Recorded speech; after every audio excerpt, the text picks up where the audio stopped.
Bonjour à tous, c'est Claire, bienvenue dans cette vidéo où je vais vous présenter le tarot de Marseille de l'épanouissement d'Émilie Porte qui arrive dans un coffret. Donc c'est un tarot de 22 cartes qui a été illustré par Sylvaine Duménil qui est axé sur l'épanouissement, donc le développement personnel. C'est pas du tout un projet qui a été réalisé avec cette idée de divination. Même si on fait de la divination quand on tire les cartes. Donc voilà, mais plus sur l'idée d'accompagnement.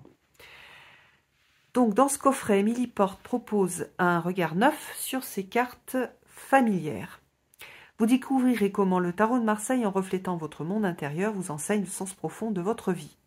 Donc il y a des exercices ludiques, des méditations, des élixirs floraux et des tirages qui permettent d'intégrer les cartes de façon vivante et intuitive. Leurs messages de sagesse vous guideront vers l'épanouissement personnel et spirituel. Voilà, donc 22 arcanes majeurs et 4 as. Et puis, voilà, le livre et donc le coffret est à 27 €. Alors, qu'est-ce qu'on a ? On a une introduction avec 13 pages d'introduction. Donc, quelque chose sur le tarot de Marseille. Alors, on va regarder ensuite un peu plus en détail. À la rencontre des cartes, l'interprétation des cartes, des propositions de tirage et d'autres utilisations de cartes. Et pour aller plus loin. Alors, donc voilà, on a la présentation du tarot, hein, elle connaît très bien le tarot de Marseille, Émilie Porte, elle fait pas mal de travail depuis longtemps dessus. Donc voilà, la notion de tarot de Marseille avec le chemin initiatique, pardon, 22 leçons de vie, l'ami spirituel, voilà, des cartes et des fleurs. Alors, la plupart des fleurs qui figurent sur les lames de ce jeu sont associées à des élixirs floraux, dont le principe a été mis au point dans les années 30 par le docteur Bach. Donc, on a des fleurs de Bach qui sont associées aux cartes. Donc, ensuite, à la découverte du coffret, donc un petit texte sur le coffret. Donc, les 22 arcanes majeures avec un dos rouge, les as de chacune des familles avec un dos bleu. Donc, on n'a pas la même couleur de dos. Alors, dans la première partie, on va aller rencontrer les cartes. Donc, à la rencontre des cartes, à la découverte de soi. Alors, ce jeu-là, il est important et il est intéressant surtout si on lit le livre. Si vous voulez juste avoir 22 arcanes majeures, c'est dommage de prendre ce jeu-là et de ne pas lire le guide. C'est vraiment tout le travail du guide qui fait sa richesse. Donc, entrer dans le jeu avec le battleur, le débutant, pour après, donc elle explique en fait tout le cheminement du battleur, les cartes miroirs de l'âme, observer les cartes, une façon ludique d'en savoir plus sur soi, donc ça c'est la projection, s'imprégner d'une lame pour la découvrir de l'intérieur, s'approprier une carte avec des petites techniques créatives qui vont aider à nouer une relation personnelle avec une carte, créer ses propres liens entre les lames, donc par exemple avec les numéros, donc le battleur, la force et le monde. Ça on l'a par exemple dans dans certains livres de tarot. J'aime bien ces exercices là. Est-ce qu'on mettrait en relation le battleur, la roue de fortune, le pendu, le monde? Voilà, est-ce qu'on peut travailler aussi avec la numérologie? Regardez la similitude, des petits exercices d'évolution au quotidien. Qu'est-ce qu'on a? L'héroïne ou le héros du jour. Se mettre dans la peau d'un personnage, sympa. Mon héros du jour est le battleur. J'adopte sa spontanéité et sa capacité d'émerveillement. Donc là, il y a plein de choses intéressantes. C'est aussi, ça correspond un peu comme dans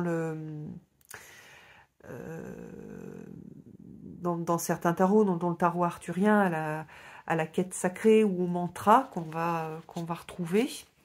Adopter un regard différent, suivre l'exemple du pendu. Donc un exemple. Donc on a un regard différent sur, donc même chose. toutes les propositions.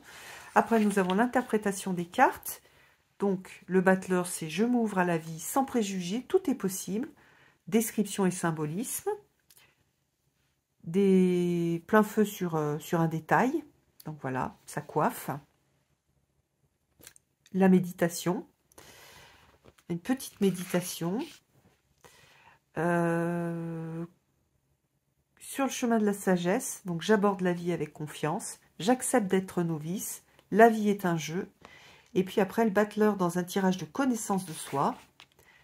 Voilà, en positif, en négatif, les atouts, les blocages, le battleur dans un tirage relationnel, et puis l'élixir floral. Franchement, il y a un joli travail. On aurait pu avoir ce travail sur toutes les cartes. Malgré tout, le fait d'avoir que les majeurs, quand on est débutant, c'est pas mal.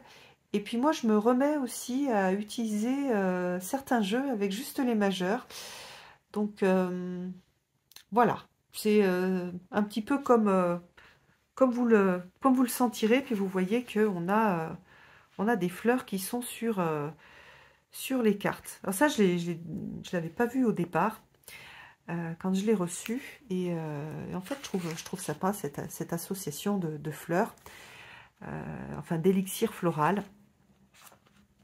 On a, voilà, on a ce côté floral qui est très intéressant. Et on a ça pour toutes les cartes. Alors ensuite, nous allons regarder les As. Donc la présentation des As. D'ailleurs, on n'a pas que 22 cartes. Hein. On a les As en supplément.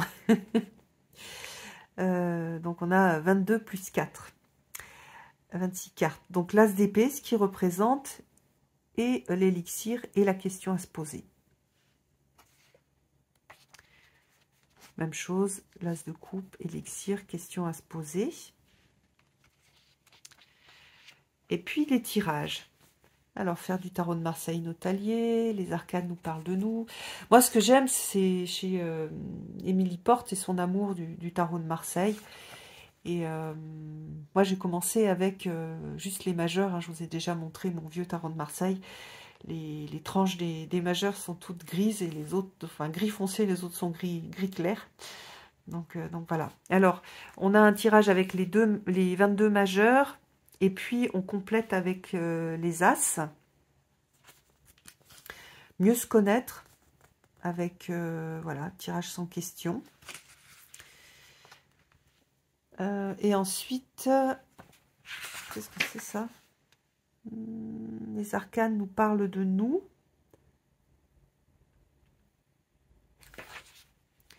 À chaque carte est associée une liste de questions. Ah oui, voilà. Si vous voulez, voilà, il y a des questions pour faire du journaling à partir des cartes. Par exemple, je tire le mât. Que dois-je libérer en moi? Donc ça, c'est tout regroupé ici. Mais ça correspond aussi au journaling hein, que moi j'aime beaucoup, hein, que j'ai proposé aussi dans mon tarot. Tirage de libération des conditionnements, hein, ça c'est intéressant. Très très sympa. Il y a vraiment beaucoup de choses qui sont à la fois simples. Pour moi c'est vraiment un coffret simple et qui permet de faire plein de choses. Alors après, hop, voilà, il y a des exemples, ça c'est super. Et puis pour aller plus loin, voilà les élixirs floraux, Chrysadar, le grand livre du tarot, bon, la voix du tarot, l'histoire du tarot. Qu'est-ce qu'il y a? Fleur de lune. Ça, c'est le livre que j'utilise pour les fleurs de Bach. Ok, ombre et lumière du tarot, le pouvoir du moment présent de Descartes Tolle. Ok.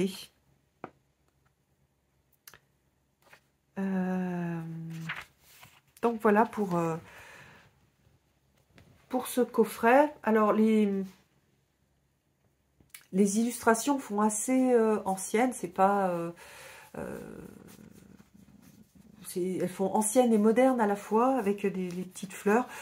C'est pas... moi, c'est vrai que je préfère souvent des peintures. Hein, j'aime bien la peinture plutôt que ce style graphique. Mais ça, c'est hyper personnel. Par contre, voilà, j'aime beaucoup le travail qui est proposé par Émilie Porte dans ce coffret. Et à nouveau, quand on est débutant, je trouve que 22 cartes, c'est pas mal aussi. Ça permet de prendre le temps de les connaître pour après utiliser plus de cartes avec les mineurs. Voilà, j'espère que ça vous a plu. Je vous embrasse tous et je vous donne rendez-vous pour une prochaine vidéo. À bientôt!